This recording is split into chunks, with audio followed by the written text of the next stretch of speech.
¿Cómo crees? Pues sí, yo te he dicho que tengas cuidado. Es que siempre ir ahí es muy peligroso y a tu edad ya no conviene. Ok. Pues bueno, pues vamos a estar aquí. Órale. Te cuidas, Fis. Bye. No va a venir el fisgón. Se quedó atrapado en los universos paralelos. ¡Rapé! ¡Te hablo! ¿Qué? Que no va a venir el fisgón. ¿Qué estás haciendo? Estoy leyendo este libro de Arturo Cano sobre Claudia Sheinbaum, presidenta. Sí, no, qué buena onda. ¿Sabes por qué? Porque invité a Arturo Cano. Ah, ¿poco? Pero que no va a venir el fisgón. ¿Por qué? Porque se quedó atrapado en los universos paralelos. Ah, ya. Pero qué bueno, porque así nos va a dejar hablar Sí. con el invitado. No me Ahí digas, está, ya llegó. ahí está. Qué buena onda. Ya está aquí. ¿Quién Ya será? llegó. Señores, Arturo Cano, qué gustazo. ¿Cómo está? Bienvenido a la Verno. ¿Cómo te va? Bien. Eso es todo, ya teníamos años Gracias. de verte por acá. Lo invitan a uno cada coyuntura electoral. ¿Sabe por qué será? Esa fue la última vez. Sí, la última vez fue poco después de las elecciones de 2021. Ajá, es cierto. De hecho, Arturo Cano estuvo en el programa, el último programa en que estuvo Antonio Helguera, Ay, sí, es cierto, ya me acordé. que fue en junio de 2021. Sí. Poco después de las elecciones. Pasaditas las elecciones, porque justo fue de lo que hablamos, de una suerte de balance y tratar de hacer las primeras aproximaciones a lo que había ocurrido en esa elección en todo el país, pero particularmente aquí en la Ciudad de México, ¿no? Oye, y pues ya Pasaron cosas. pasaron esas elecciones, ya pasaron 3 años y ya vienen nuevas elecciones. ¿Cómo ves tú el panorama así en general? ¿Tú crees que la izquierda, que parece que va a ganar la presidencia nuevamente, se va a recuperar del tropezón que tuvo en la Ciudad de México hace 3 años? Yo creo que va a haber una recuperación parcial, ¿no? La izquierda depende mucho de cuál sea el resultado de la contienda por la jefatura de gobierno. Aquí tenemos que ir obligadamente al contexto nacional.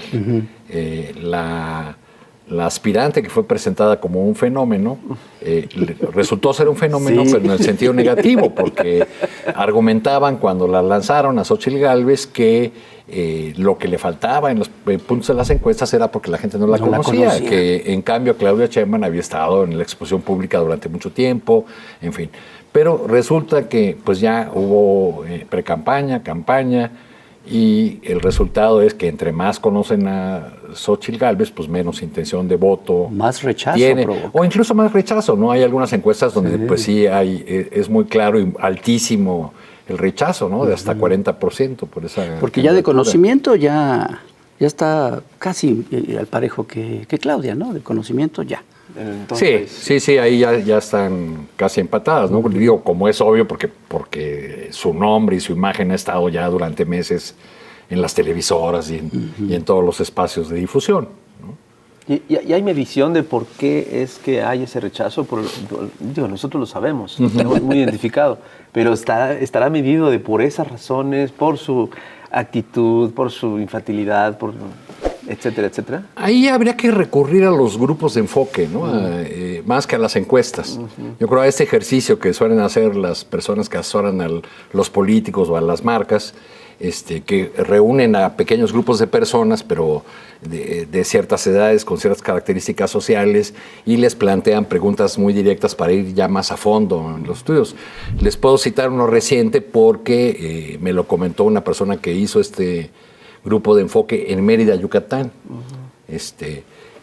Lo que encuentran allá es que es un estado donde el PAN es muy fuerte, es que la gente va a hacer un voto diferenciado, pero que Xóchitl no le resulta convincente y que incluso están pensando en votar en lo local por el PAN para alcalde, para gobernador y en la presidencia por la candidatura opuesta. Me decía esta persona, mira, era un grupo de jóvenes entre 18 o 30 años, ¿no? Y a la pregunta de cuántos iban a votar por Xóchitl, cero. En Mérida, ¿no? En Mérida, o sea, pues no le ven utilidad. Ahora, todo esto que estamos platicando, lo que puede generar en el flanco de la coalición, sigamos haciendo historia, pues es esta confianza que ya vimos en el 18 y también en el 21 con los resultados que esperamos. Esa confianza de que Claudia es la locomotora que va a arrastrar todo lo demás, a todas las demás candidaturas, va a lograr que hagamos el plan C, va a lograr que hagamos que ganen los gobernadores. Y en muchos lugares pues está dando el fenómeno de que en lugar de que los candidatos locales, por su arraigo, por su conocimiento, porque están disputando las presidencias municipales, las alcaldías, empujen o ayuden o contribuyan a la candidatura presidencial, es al revés, ¿no? Que son los que necesitan ser arrastrados por la candidatura que se ve como ganadora, ¿no?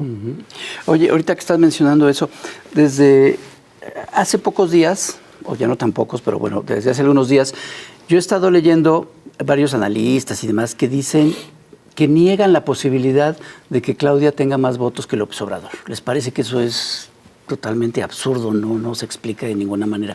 A mí me parece que es lógico, porque no es la misma, ahorita no, o sea, el 2024 no es 2018, ya está el gobierno de López Obrador con resultados y tal. A mí me parece lógico que llegue a tener más votos, pero a ellos les parece que es absurdo, que es imposible, pues. Bueno, en primer lugar, el padrón es más grande, ¿no? Y en segundo lugar, y creo que esto es muy importante, lo que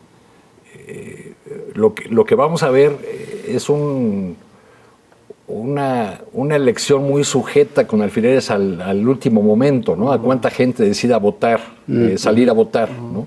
Dependerá del tamaño de la participación, el número de votos que pueda tener Claudia Sheinbaum. Ahora, estos comentarios que hacen generalmente lo dicen, sí, Andrés Manuel con su carisma, con lo que significaba, siendo el candidato de la oposición, obtuvo 30 millones, es imposible que alguien se acerque. Bueno, esos mismos analistas que tú mencionas, o algunos parecidos, también han puesto el otro punto. En el 2018, López Obrador ganó 30 millones de votos sin mayoría en las cámaras y sin 23 gubernaturas, como las tiene ahora, ¿no? O sea, esos equilibrios, desequilibrios, pues hay que ver qué papel juegan.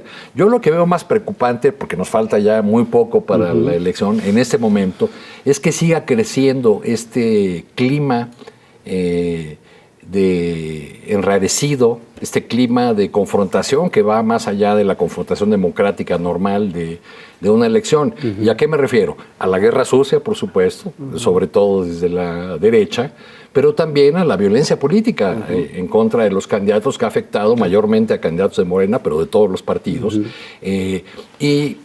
Todo este tipo de hechos, si se multiplican, si siguen creciendo, pueden contribuir a generar un clima que permita hacer realidad, al menos para el sector de la oposición que lo ha estado promoviendo, la idea de que vamos por la nulidad o por lo menos vamos a deslegitimar a quien resulte ganador de esta contienda, porque fue una contienda, pues ya están hablando de elección inequitativa, de elección de Estado, que no hay cancha pareja, de cancha dispareja, etcétera. ¿Pero crees que se atrevan? ¿A qué? ¿A ir a cuestionarla, cuestionarla legalmente? A buscar anular la elección. Por eso hice el matiz. Puede ser que vayan a lo legal, si creen que tienen alguna posibilidad de hacer daño, pero también puede ser que apuesten a simplemente la legitimación desde el punto de vista político. Es decir, a estar señalando desde el primer momento en que se siente en la silla presidencial, la ganadora está señalando, es un triunfo legítimo. ¿Cuánto daño le hizo la manera como llegó Felipe Calderón a su presidencia? ¿No? Entonces, si el intento del lado derecho es, bueno, ya no les pudimos ganar, ahora vamos a tratar de dejar los heridos de un ala, ¿no? Para que... Pero eso dependerá de los números con los que, si gana Claudia, con los números con los que gane, ¿no? Porque no es lo mismo que ganes con medio punto que pues con más de 20 puntos, según dependerá mucho de la diferencia. No creo que tengan razón aquellos que dicen desde el flanco opositor que todas las encuestas mienten y las que ayer eran el oráculo de Delfos ahora son puras chayoteras y puras... Y resulta que solamente una es la que dice la verdad. Pues ya traen por ahí otras, 2 o 3, ¿no? Pero pues todas de esas, pues sí, todas de esas desconocidas o que trabajan directamente para las campañas, para las campañas opositoras, ¿no? ¿Y cómo ves este alcance que le dio Maínez a Xóchitl después de este debate? ¿Lo crees factible? O sea, o es nada más una percepción, la va a desbancar en segundo lugar. Bueno, por ahí vi una encuesta, ya no recuerdo de cuál casa, porque hay tantas, pero una que me pareció seria y por eso se me quedó el dato, de que ya está muy cerca en el rango etario de 18 a 29 años, ¿no? Sí, Maines de Xóchitl, o sea, entre los jóvenes sí está teniendo resultado esta campaña de música, que a muchos parece frívola, cómico, mágico, musical, en fin, como sea, pero sí tiene, sí comunica a un sector de la población, ¿no? Sí. Lo que sí es cierto es que en la mayoría de las encuestas está más cerca Maines de Xóchitl que Xóchitl de Claudia. Sí, bueno, pues la meta de Maines debe ser llegar por lo menos a la intención de voto que tenía Samuel García, que tuvo unos días de efímero no candidato, en fin, y que registró 15%. Sí. Y que si se hubiera quedado como candidato, hombre, ahí sí yo creo que sí desbanca a Xóchitl. Sí, totalmente. Él sí. Sí. Ya el signo de desesperación del lado opositor es cuando Claudio X González, manda más en la coalición opositora, sube un tuit como hizo hace poquito, diciendo o casi implorándole a Maines que se baje. Sí, ¿no? es verdad, Sí, pues fue poco después del debate. Que se baje de la contienda Sí, para sí. porque si no sus hijos se lo reclamarán o no sé qué. Pero ya es una cuestión que revela un poco el grado de desesperación que trae. Qué desesperado. Te veo muy desesperado a ti Sí, también. estoy desesperado por decirles que vamos a un corte comercial, no sin antes saber al FIS en los universos paralelos. Se quedó en los universos paralelos. Sí, al final. pero ya al rato regresa.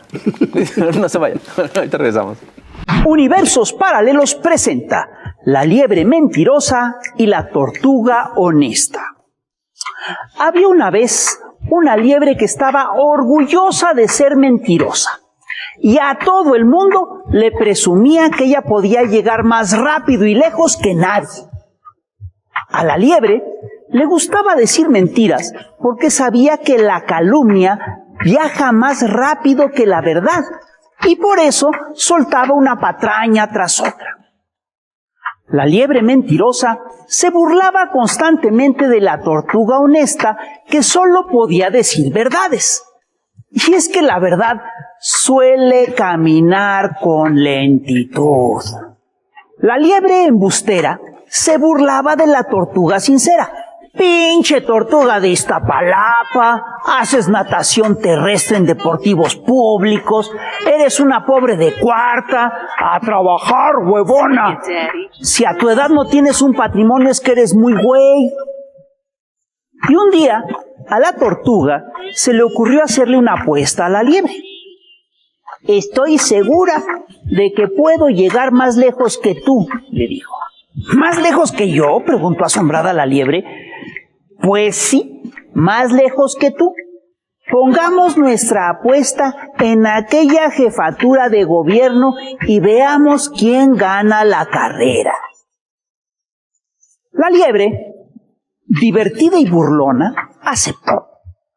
Todos los animales se reunieron y la carrera comenzó entre grandes aplausos. Confiada en la rapidez de sus embustes, la liebre dejó partir a la tortuga y formó con sus amigos, unas ratotas, un cártel inmobiliario. Falsificó documentos, dio permisos para construir más pisos, se hizo millonario, tachó su declaración patrimonial y negoció la privatización del agua y el cambio del uso del suelo para hacer más lana. Estaba seguro de ganar. El que tranza, avanza. La liebre mentirosa se burló todo el tiempo de la tortuga. La calumnió, le hizo montajes, salió con porros y le rompió su propaganda. Pero la tortuga siguió caminando sin detenerse. Cuando la tortuga quiso denunciar las tranzas de la liebre, ésta consiguió una orden del tribunal para que la tortuga no pudiera decir nada sobre el cártel inmobiliario. Confiada en la rapidez con la que caminaban sus mentiras, la liebre se siguió de largo y llegó muy, pero muy lejos, con decirles que llegó hasta el reclusorio Oriente, donde ya se encontraban algunas de las ratotas con las que había hecho el cártel. Mientras tanto, pasito a pasito y tan ligero como pudo, la tortuga, con su verdad, siguió su camino hasta llegar a la meta. Moraleja: es feo burlarse de los demás. El clasismo y el racismo no ganan votos. Y también de esta fábula se desprende que la mentira es rápida y te puede llevar lejos, demasiado lejos. Si no nos creen, pregúntenle a todos los amigos de la liebre que tuvieron que salir del país. Pues seguimos aquí en Chamuco TV, estamos platicando con Arturo Cano, legendario periodista, al cual conocemos desde hace muchos años, y 25 nos da mucho años, gusto ¿no? que esté aquí con nosotros platicando. Es por eso lo de legendario, por la antigüedad. Sí, exacto. Es demasiado sabe. Oye, Arturo, tú hace pues ya bastantes meses sacaste este libro. Claudia Presidenta. Claudia Sheinbaum Presidenta. Sí, fíjate, todavía no era candidata. Este libro salió, lo quiero decir, cuando ni siquiera era candidata, mucho antes de que destaparan a Xóchitl también, si no mal recuerdo. ¿Cómo fue que te surgió la idea de hacer este libro? Tú ya sabías que iba a ser la mera mera. Tenía una bola de cristal que me dijo con toda claridad. No, pero a mí me interesaba periodísticamente el personaje de Claudia Sheinbaum, y no así los que fueron sus compañeros de contienda interna en Morena y Aliados, porque me parecía que era la primera mujer con posibilidades reales de llegar a la presidencia de la República. Hemos tenido mujeres candidatas a la presidencia, unas lo han sido en un sentido puramente simbólico, como doña Rosario Ibarra o Marichuy, otras sin ninguna posibilidad de ganar, como Josefina Vázquez Mota o Marcela Lombardo. Josefina Vázquez Mota, a pesar de haber sido la candidata del partido que estaba en el poder en ese momento. pero pues con muchos meses antelación supimos que ella no iba a... Que más ya el presidente la abandonó, su partido la abandonó. Sí. Entonces me interesaba ese perfil, había además afinidades entre mi historia personal, mi identificación ideológica con Claudia Sheinbaum, pues una dirigente política que viene de la lucha universitaria, de la lucha en defensa de la educación pública. Pues yo seguí su trayectoria, la había tratado un poco, le propuse hacer un perfil más amplio de su trayectoria. O sea, y originalmente la idea no era un libro. No, la idea era un perfil más largo, un reportaje quizá largo, y después de que tuvimos la primera conversación, pues ya como que fue cobrando forma la idea de un libro. Tuve varias entrevistas con ella, entrevisté a familiares, amigos, funcionarios públicos, dirigentes, personas que la trataron, la conocieron en distintas etapas de su trayectoria, para pues condensar esas ideas en este libro, que lo que revela es algo que ya en estos meses hemos ido conociendo cada vez más.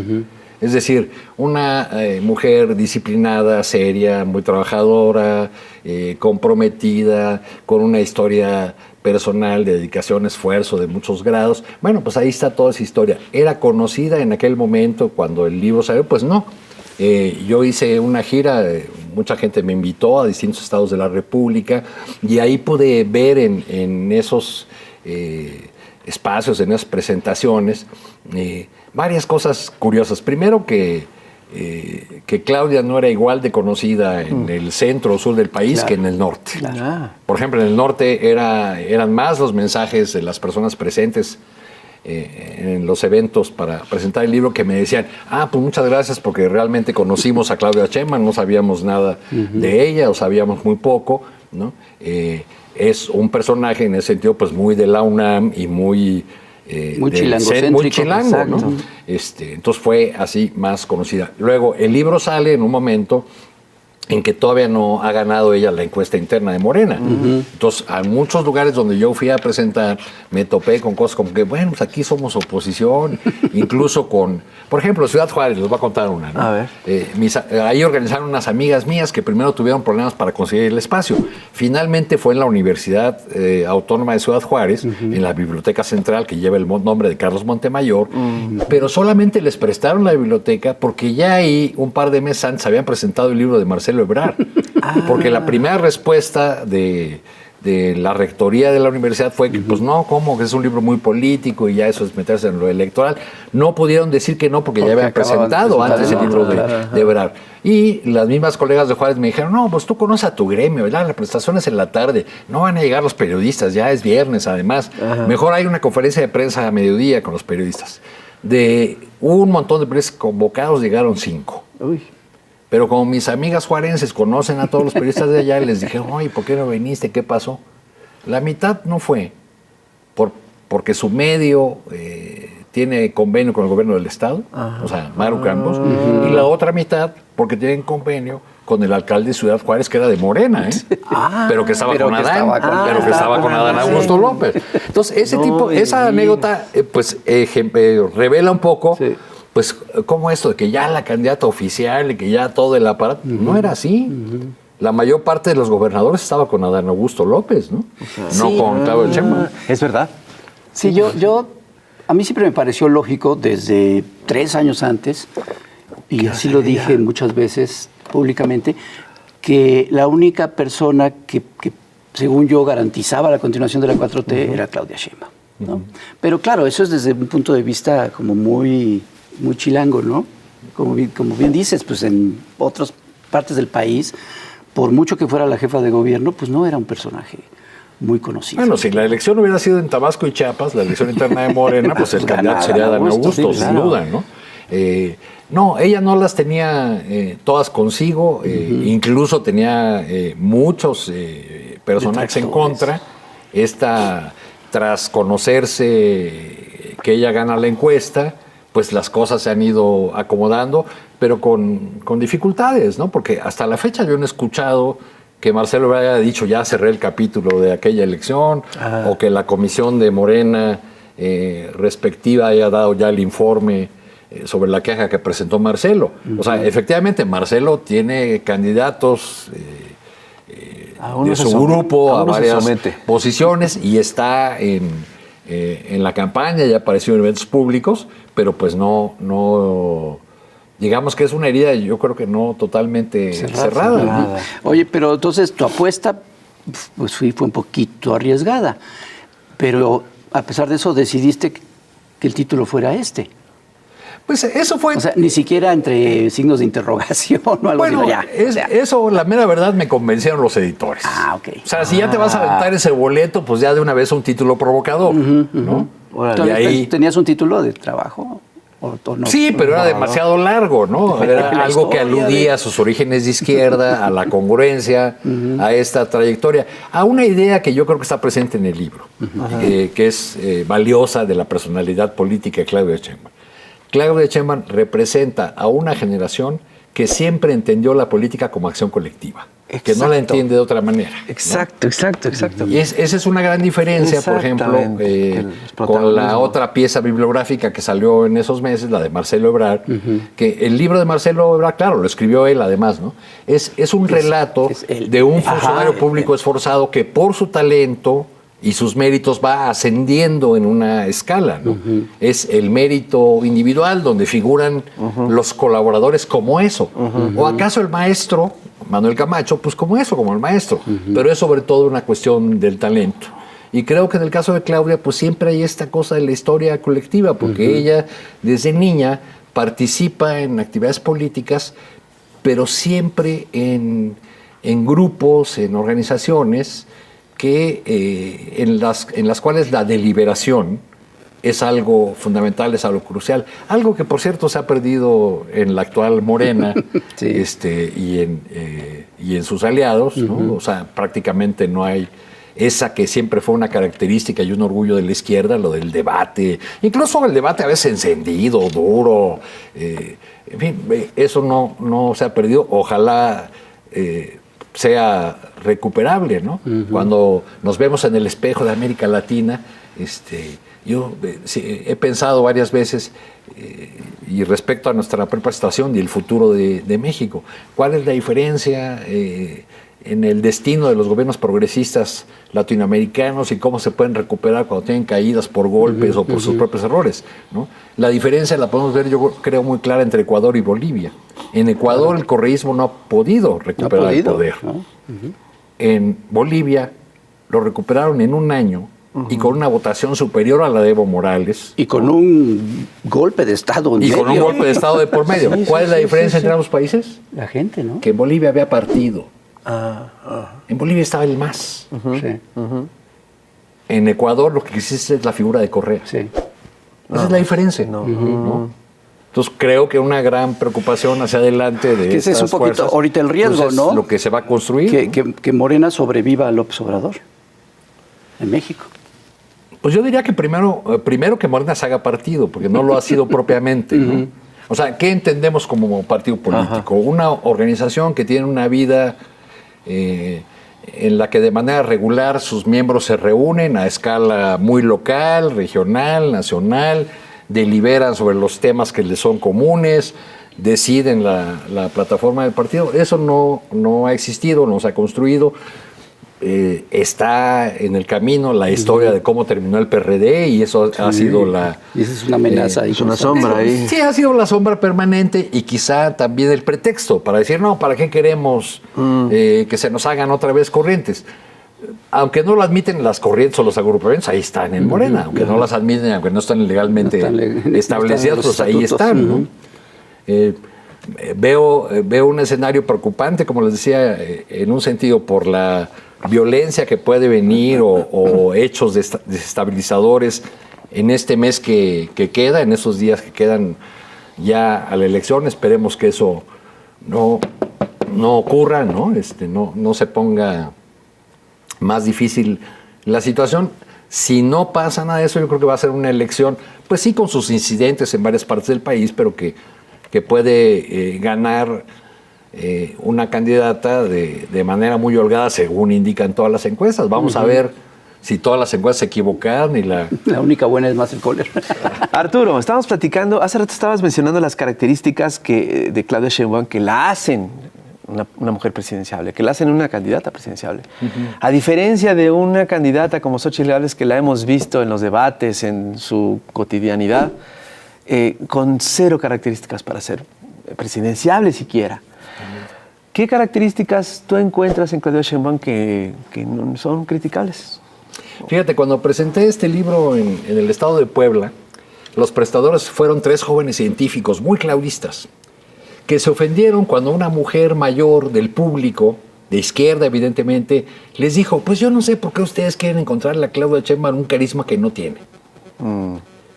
Por supuesto que ella, la militante vieja de izquierda, le daba un sentido, digamos, filosófico a su expresión. O sea, no es carismática desde el punto de vista de la ciencia política, en fin, a eso se estaba refiriendo.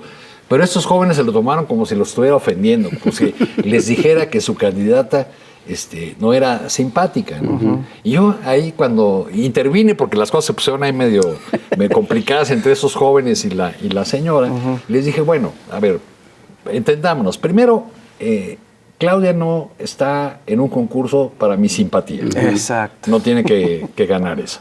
Segunda, ¿no tiene el carisma de López Obrador? Claro que no. Ningún político lo tiene, ni de la coalición de López Obrador, ni de la oposición. Digo, pues si lo tuvieran, ya lo hubieran lanzado de candidato a la presidencia desde el flanco opositor. Pero lo que Morena y el obradorismo, más bien, para ir más allá, está viviendo en estos tiempos es una suerte, digo yo, de orfandad anticipada, ¿no? Como se va quien ha sido el dirigente indiscutible durante tantos años, hay como que no se hallan, ¿no? O sea, ¿qué vamos a hacer solitos? ¿Por qué nos vas a abandonar? Y entonces una reacción política quizá natural puede ser esa de empezar a vertir virtudes del dirigente en quien va a ser su reemplazo.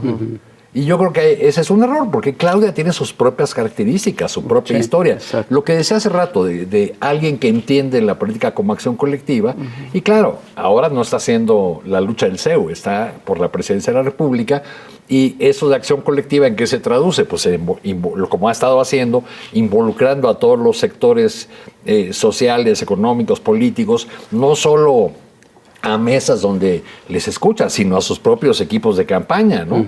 Porque trae desde un rector de la universidad hasta una empresaria de las más fuertes del país, hasta académicos de los más reconocidos. O sea, está configurando ya un modelo de gobierno.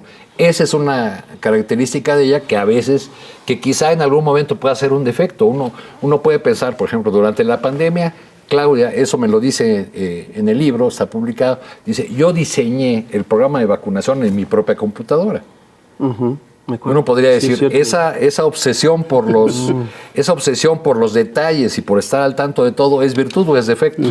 Eso podríamos preguntarnos. ¿Eso le tocaba a colaboradores o ella lo tenía que hacer? Bueno, esa es la manera como ella siente el peso de la responsabilidad. La última vez que la entrevisté, que fue hace poco tiempo, me dijo al salir de una conferencia de prensa, porque yo le había solicitado una entrevista, me dijo, ¿por qué no me acompañas a Tula? Y entonces me fui con ella y en ese trayecto la entrevisté. Cuando íbamos saliendo de la ciudad, se vio una humadera. Bueno, no estuvo tranquila, suspendió la entrevista hasta que supo que el incendio era del lado de Tlalnepantla. Porque ya estaba, como si fuera jefa de gobierno, estaba diciéndole a su asistente, a ver, llámale al jefe Vulcano, ¿dónde es el incendio? ¿Dónde está eso? ¿No? Tiene esta cosa como de estar al tanto, al pendiente, en alguna parte del libro lo dice, de soy como ese asunto de mi maternidad, lo llevo a todo, hacia todos los habitantes de la ciudad. Quienes la conocen y la han tratado como jefa, dicen que es una jefa excesivamente dura. Sí. Eso sí. Es como el meme que había de ella, ¿no? De que decía, ¿y ahora qué? ¿Y ahora qué? Oye, Arturo, un capítulo de tu libro empieza con el Chamuco, con Chamuco TV. Sí. De aquella vez que nos acompañaste, que nos preguntaste a los conductores, aquí está, bueno, no empieza el capítulo con eso, pero sí una parte dice, dígame el nombre del presidente Morena en la Ciudad de México.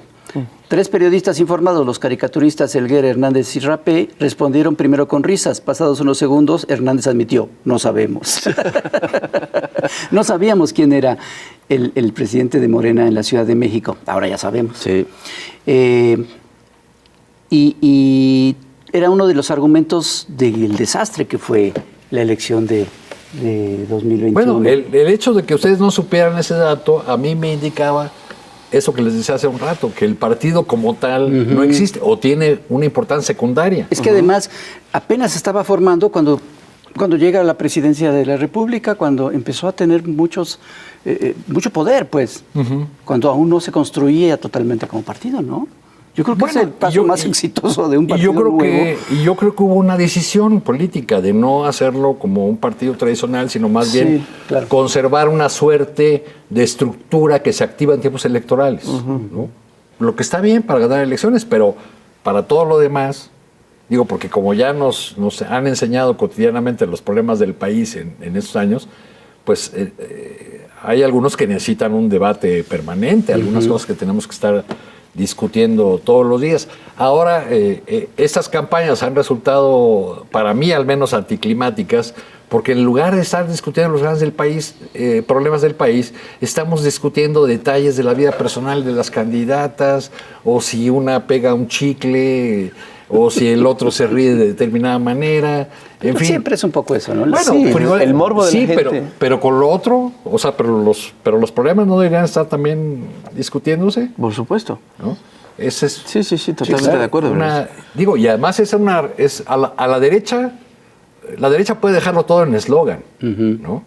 La izquierda tiene la obligación de ir a la profundidad de los asuntos y de, si va a convencer a las personas, va a ser a partir de un proyecto, de una idea, de las mejores propuestas y sobre todo de explicarle a la gente cómo un modelo frente a otro es mejor para las mayorías porque es el que realmente va a garantizar bienestar o que tengamos un camino hacia la igualdad, hacia la prosperidad compartida, como dice ahora la candidata de Sheinbaum, ¿no? Le pregunté eso porque es un término que le he oído yo mucho a los chinos, ¿no? Y que si lo había tomado los chinos, me dijo, no, lo maneja también Naciones Unidas. Y en efecto, hasta el Banco Mundial ha manejado ese término. Pero finalmente ella lo empezó a usar más bien como un recurso retórico, porque dice que en las reuniones con empresarios, cuando les decía por el bien de todos, primero los pobres, torcían la boca, ¿no? Y entonces nada más les cambió a prosperidad compartida, que es lo mismo, y entonces ya le suena diferente, ya no le suena a López Obrador, ¿no? Exactamente. Aunque sea básicamente la misma idea.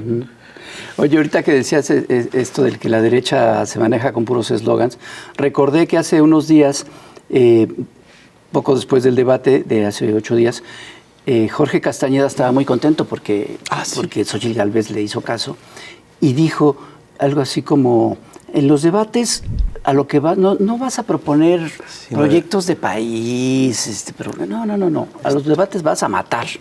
A destruir.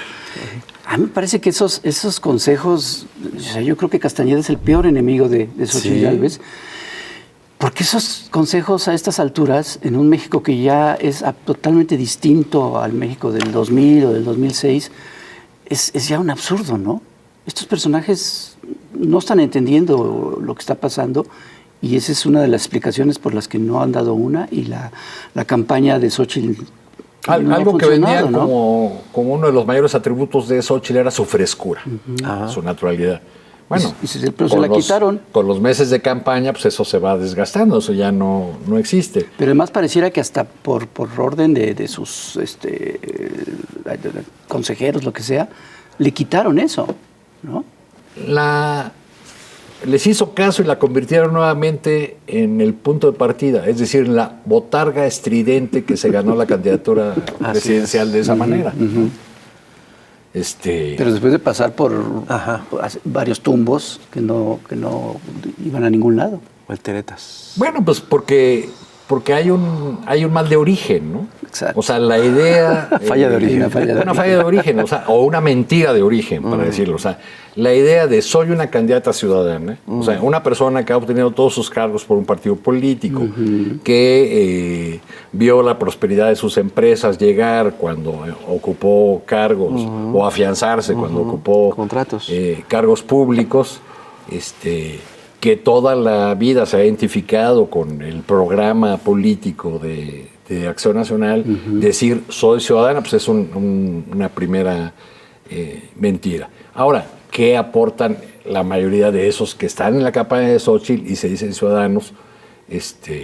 ¿Son realmente representantes de la sociedad civil en general o son desdoblamientos de los partidos políticos, especialmente el PAN, que están presentes en distintas áreas de la vida? Por ejemplo, en el reciente debate, Xóchitl se hizo acompañar de un campesino, me parece, no me acuerdo qué otra persona, y de una integrante de este colectivo de Sélvame el Tren, que se ha opuesto a la obra del Tren Maya, pero eligió justo a una persona que es conocida por ser la ambientalista de cabecera de Alfonso Romo. Y una persona que trabajó en el gobierno de López Obrador y que ahora está en la oposición, ¿no? Esa es su idea de sociedad civil o de ciudadanos apartidistas, ¿no? Bueno, ya ustedes ya tienen muy instalado todo eso, de que cuando alguien te dice soy apartidista y no soy de izquierda ni de derecha, pues es del PAN. Usualmente es panista o a lo mejor hasta el Yunque, ¿no? Pero Xóchitl más bien iba para la Ciudad de México y alguien le convenció de que era presidenciable, ¿no? Pues a lo mejor fue Castañeda, porque yo la primera vez que leí ese cuento de que se le puede ganar a López Obrador si le quitas de la boca el discurso de que su oposición es fifí, de blancos privilegiados, ya tienes una parte ganada. No, fue Andrés Oppenheimer en el Miami Herald, hace muchos meses, fue la primera vez que leí ese concepto. ¿Y no hablaba de Xóchitl, o sí? Sí, claro, hablaba de Xóchitl directamente. Andrés Oppenheimer es un hombre que no tiene una lectura fina de lo que ocurre en México. No. Eso seguramente se lo contó alguna de sus gargantas profundas aquí en México, y pues el Güero Castañeda es ideal. Porque esa es la primera vez que está ese relato de es una niña que viene, es más, hasta le echaban de su cosecha, ¿no? Para hacer el asunto todavía más trágico, que creció en la pobreza más absoluta, decía el artículo de Oppenheimer. No, digo, sí creció Xóchitl Gálvez en una comunidad pobre de una de las regiones más pobres del país, el Valle del Mezquital, pero ella no era de las familias más pobres de ese lugar, su padre era maestro, para empezar, entonces no hay, digamos, no sostiene esa idea de la pobreza más absoluta. Pero esa fue la idea que vendieron al círculo de los que toman decisiones. Así le podemos quitar de la boca a Andrés Manuel el argumento de que su oposición es de fifís, hombres blancos y privilegiados que quieren conservar o retornar a sus privilegios y por estar en contra de eso. creo que por eso la definieron. Y bueno, la falta de solidez de los partidos y el hecho grotesco, burdo, grosero de que los dirigentes actuales de los partidos políticos lo único que querían era sus candidaturas plurinominales, ¿no? Pero fíjate qué argumento tan endeble y tan débil para decidir una candidatura. Sí. Eso fue creciendo mucho de todo, porque además se terminaron convenciendo de una cosa, yo creo, un sector de la intelectualidad de la oposición. Se terminaron convenciendo de que si querían ganarle a López Obrador tenía que aprender a usar los mismos términos y a conectar de la misma manera con el pueblo. Comenzaron el sexenio rechazando las mañaneras y diciendo, ya ni las veamos, las mañaneras no importan, vámonos a los hechos.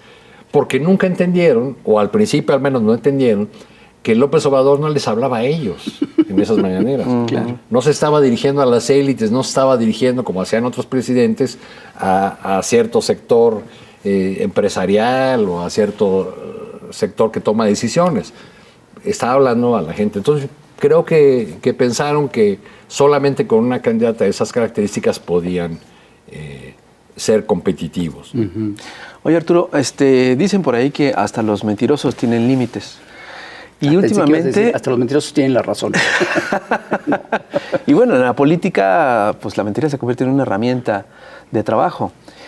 Y últimamente he escuchado mucho la sentencia o el descubrimiento o la descripción de que de plano Xóchitl Gálvez es una mitómana, y hasta para propios, no solo para extraños. ¿Tú estás de acuerdo con esto? O sea, ¿es posible que una persona que pretenda ser presidenta de este país se pueda arriesgar a disparar con tanto cinismo esta cantidad de mentiras que se han ido desmintiendo a lo largo de todo este proceso? Bueno, la han convencido de que eso es lo que importa de los debates, ¿no? Que importa la frase de efecto, no la verdad, no tener la razón, ¿no? A la Rocky style, como lo que no importa, mientras más mentiras digas, más destruyes a Morena. Pero aquí, o sea, no les cayó por la cabeza, pues sí, no les pasó por la cabeza. Lo dices como si los expresidentes no hubieran sido también una bola de mentirosos. Sí, no, por supuesto, pero a eso me refiero, que hasta para a los más cínicos hay límites. Si lo dices solamente por el debate, yo creo que el debate mueve poco el escenario electoral, sí, ¿no? O sea, si uno lee las consecuencias o los análisis que se hacen sobre el debate, pues en esencia los dos polos se amachan, se afianzan en su idea, ¿no? De que yo tengo la mejor candidata y la mía ganó, en fin, ¿no? Yo creo que Xóchitl sí fue en el segundo a una estrategia de mayor ataque que no le resulta del todo adecuada, pero que sí satisface mucho a su público, ¿no? Pero ese público ya lo tiene ganado. O sea, es el 30% que puede tener o quizá algo más de los electores que además ya no iban a modificar su intención de voto por un debate, ¿no? Porque ya determinaron que la candidata Sheinbaum es un títere, es una calca, es lo que quieran de Andrés Manuel, y que ellos van por Xóchitl, o peor todavía, ese pequeño sector que todavía cree en esa historia de que nos van a llevar al comunismo, ¿no? Y ahí está el arzobispo de Guadalajara, Sandoval Íñiguez, para recordarnos, por si se nos había olvidado, un señor, yo no sé si eso que dijo últimamente sobre la que nos lleva al comunismo, se lo habrá dicho su perico, o no, porque era un señor que después de que tuvo un accidente, que se cayó de cabeza en una alberca vacía, empezó a hablar de que hablaba con su perico y cosas por el estilo. Yo no sé si realmente... Se le fue la... Si sea cosa del perico o de él, o del arzobispo emérito. Oye, pero además yo vi una encuesta, creo que de Parametría, postdebate, que decía que más o menos el 15% sí cambiaron la decisión de su voto después del debate, pero la gran mayoría la habían cambiado a favor de Claudia Sheinbaum. Y en contra de Xóchitl fueron mucho más. O sea que vuelve a pasar esto. Hay un riesgo cuando usas esa estrategia del ataque. Exacto. Y de la grosería. que una parte del electorado diga, no, a mí ya me resulta muy perturbador esta persona que solamente está viendo lo malo y que no tiene ninguna idea para proponer, ¿no?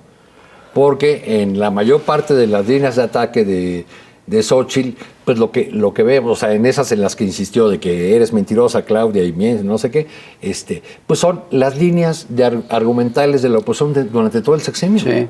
Son las que ha usado durante todo el sexenio. Que no han funcionado. No les han funcionado todo el sexenio, pero las usan en el debate. Uno no entiende, ¿no? ¿Por qué tienen que usar eso, no? Como si las groserías y los ataques dieran votos. O sea, el bully. No, es que es eso, no ha funcionado, todo eso no ha funcionado en 5 años. ¿Por qué lo siguen utilizando y creen que les va a funcionar en los últimos 2 meses? Falta un mes para la elección. Tú ya nos platicaste algunas de tus preocupaciones. Falta un debate, ya vimos que los debates no influyen gran cosa, pero ¿sí crees que haya algo ahí que pueda cambiar el sentido? En términos... ¿No? ¿Crees que tengan algo? Porque digo, bueno, llevan semanas... llevan semanas con lo de narco. Esto es tema ya de rumores, ¿no? Que llevó ya a un libro. En el mundo del periodismo, desde hace semanas están hablando de que la oposición trae una bomba atómica. Por ahí algún morenista le he leído incluso algún mensaje de advertencia, porque seguramente tiene...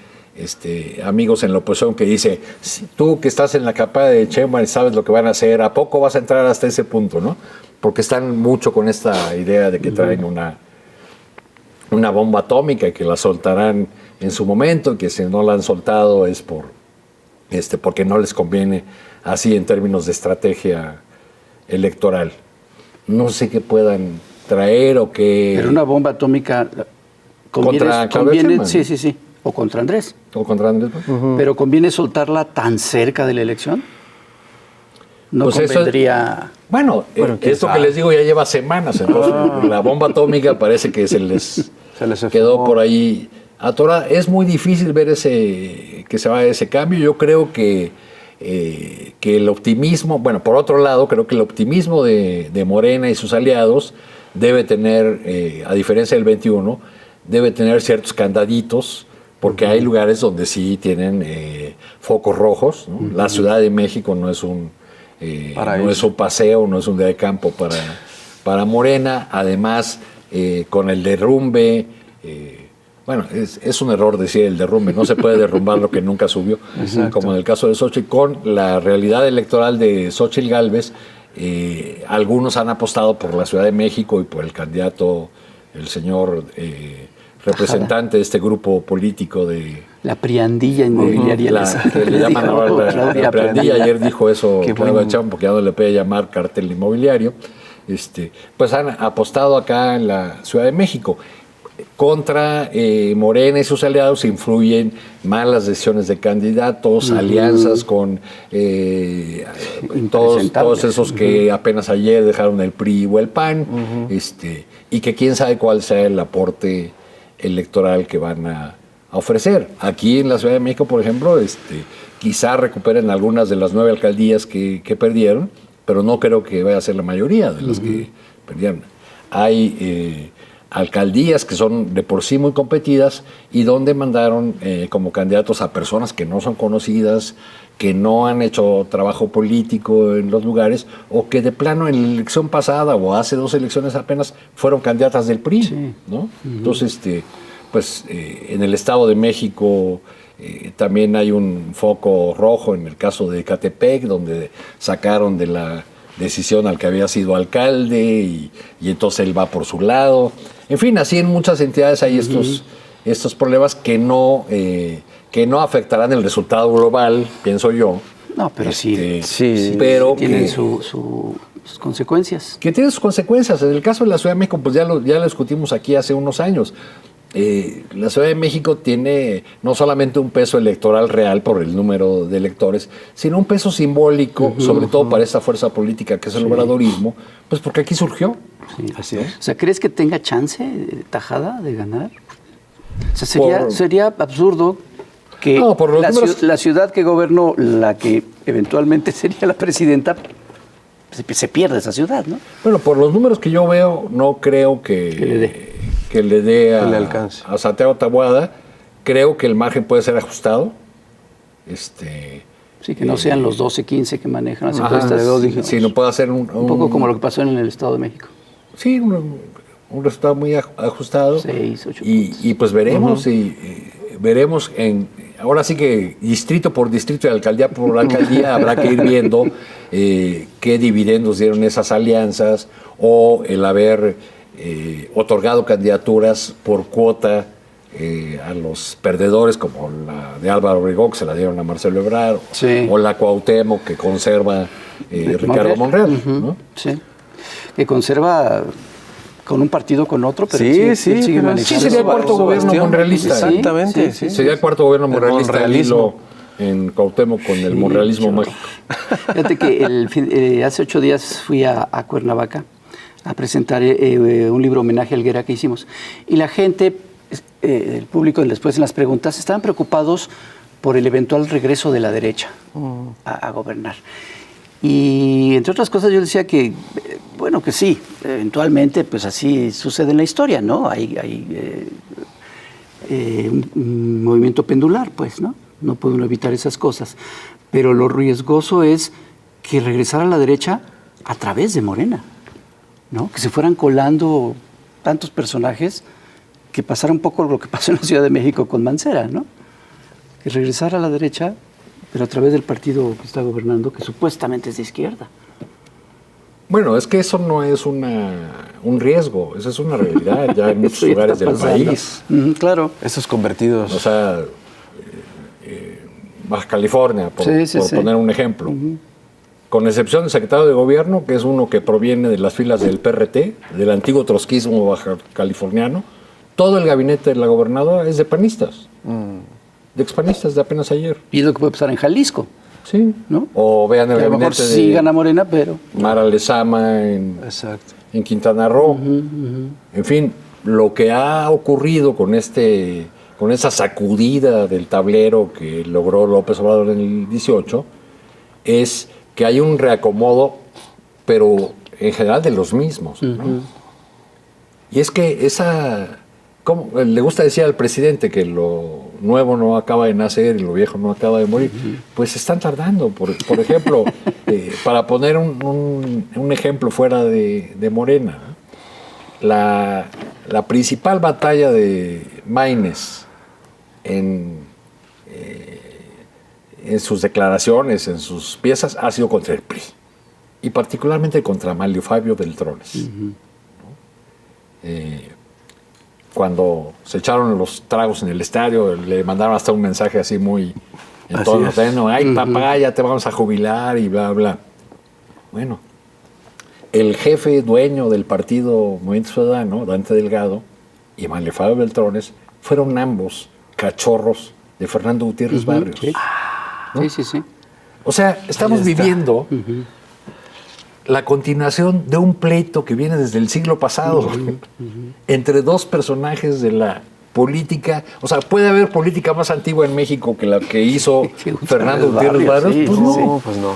Entonces, eso que ejemplifico con el caso de MC y el PRI, pues en Morena ocurre, Sí. porque ha habido un traslado de los dirigentes, pues nada más vean los candidatos en Puebla o vean la situación en Chiapas, que es así, es muy preocupante porque las candidaturas, pues todas son las de los antiguos cacicazgos políticos,